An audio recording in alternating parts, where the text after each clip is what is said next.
So I wrote him a check, and almost a year to date, we sold the company for twice that.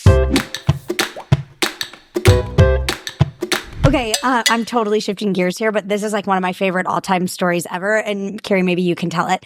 When we were like building Primal Kitchen, and I met Mark and Carrie, like, I don't know, God, I met both of you guys. When I met you, I met Carrie at the same time. So they had this event, Primal Con, and they were both there, and I hung out, I think, more with you, Carrie, than I did with Mark. Yeah. And then She was great. Yeah. And then Mark was like, can you give us a ride back to our hotel room? And I like end up driving you guys home from your event. And then you called like 4 months later, and here we are 9 years later. But back then, I don't know when it started, but there was a story about like a blank check next to the bedside table. So do you remember? You know this, right? Like, you can tell the story, whichever one of you can, but this is like one of my favorite stories. Okay. I heard Jim Carrey doing a, I don't know, stand-up comedy or something. And he was talking about, he wrote himself a $20 million check. And, you know, again, that manifesting, I want to manifest my husband. I want to manifest this life. He's into that. He was into it, and he is into that. So he wrote himself the check, and he did some movie a few years later, and he was able to, you know, he was paid $20 million for the movie. So I said, Mark, I want to write you a check. I'm like, what would you be? The numbers obnoxious? I say the numbers? Yeah, you can say the numbers. Okay. So I said, because it started much lower.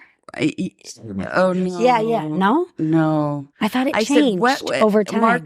Mark's someone that worries about money. And so I thought, God, what do you need? Well, I want to know what you need to not worry anymore. Like, what do you need so you don't think, oh, God, if something goes wrong, we're going to be homeless, or, you know, like just so you can just live and be happy and not worry about money. What's that number you need in the bank? And he said, 40 million. Now, maybe this is a while after Jim Carrey, whatever. And so I wrote him a check, and I put it in a nightstand in his little box on his nightstand. And did he know you put it there or not really? Yeah. Okay. Yeah. No, not at first. No. Oh, you didn't? No, not at first. I did not. It was there. Yeah, it was there. Yeah. It was Okay. a lot later that I discovered it. And then in a year or so, or 2 years later, whatever, we still weren't there. And I said, and I don't think this number, I don't think he'd be comfortable with this number. So then you made it I'm bigger. getting the numbers wrong. But anyway, so I wrote it, I think, for 80 or something, or 60, whatever that was. And then still hadn't made it a year or so later. And I'm like, and I don't think you'd be comfortable with this number. What would you really? He's like, hey, I think I would really need 100 million. I was like, okay. So I wrote him a check, and almost a year to date, we sold the company for twice that. Yeah, I know. I just think that story is hilarious. Mark's like, Carrie's gone in there and she's changed the check like 3 times. Yeah. And I didn't even know it's sitting in the bedside table. But okay, just bringing it back here because this is a serious question. And for then you. I told this at a yoga retreat. I went to a yoga retreat in Costa Rica last week. I was there. And this girl, I told it at the dinner party, and at the end of the dinner party, we were all going to bed. She comes in my room with one of her checks, and she goes, will you write me a check? I love it. It'll work. Yeah, that's great. But Got to work your ass off, will you write me a magic check? Yeah. You got to work your... Yeah. But do you think there's actually a number where the worry goes away? No, it hasn't. It almost gets worse. No, it does. And you're experiencing that yourself. I It's one way mean, for me. yeah, but you would never worry to begin with, I don't think, Carrie. You didn't have the worry. No, it's a good This is a good balance. Yeah, Mark had the worry for both of you. But yeah, do you think it's gone away?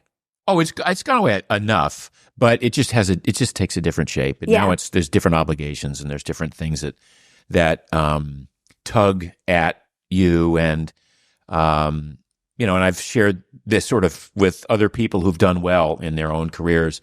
And it is a pretty similar thing. Like you just never stop like worrying about losing it, for instance. Yeah. Right. Now that you have it, and like when you don't have it, at least you don't have to worry about losing it. But when you do have it, all of a sudden it's like, oh my God, now like all the things that could go wrong, whether it's the market crashing or whether it's, some crypto thing or, whatever. The mind, makes shit up. And I know it's perverse because a lot of people don't have the good fortune that we have. But I'm just saying, anybody who's thinking about like one day when I have this amount of money, everything's going to be great and I'll be, better off and happier. Well, you might be better off, but you might not be happier. Yeah, for sure. Yeah, I think that's legit. I think you are happier. we talked about early on too. I remember like this was like back in the Coogies days, like before we were even meeting up at like Soho House or something. This is like real early on, and where we were having our like lunch meetings running Primal Kitchen. And I remember saying like, if you lost everything, Mark has had like you've been an entrepreneur for a while. We were just laughing last night. He was like, guess how much money I've lost in the restaurants, the total so far. And it's in the millions. I mean, this is not just this like Prince Charming story of like, oh, I just launched this company and 3 years later we sold it for $200 million. I mean, Mark's almost 70. He worked his ass off to build this huge following and start a movement before he then finally landed on one product. You still have areas of the business that, I would say aren't as successful as you want them to be. And you certainly have had your share of failures over the years. So I just want to acknowledge that. So people listening aren't like, God, Mark's so annoying. Like, but I think, like we talked about back to where I was earlier, I remember asking you like, okay, so say it all went away. Yeah. And we had this conversation like, well, then what? Yeah. I mean, I'm pretty comfortable with the fact that, my life now, I have a beautiful wife who loves me and I love her. I have great children. They're set and they're on their way to becoming successful. Great grandchildren. And so much of what I do in the day is put on raggedy old shorts, make a cup of coffee, go for a workout. Do the crossword. Do the crosswords. So all the stuff I do that gives me joy and pleasure, I'd still have, right? And it's just the shit, the crap, the trappings, the junk, the accumulations that would be missing. And, some of it would be tough to let go of, but at the end of the day, I think that somebody who makes, $5 million a year doesn't enjoy a hike more than somebody who makes $50,000 a year if they're going on the same hike. Yeah.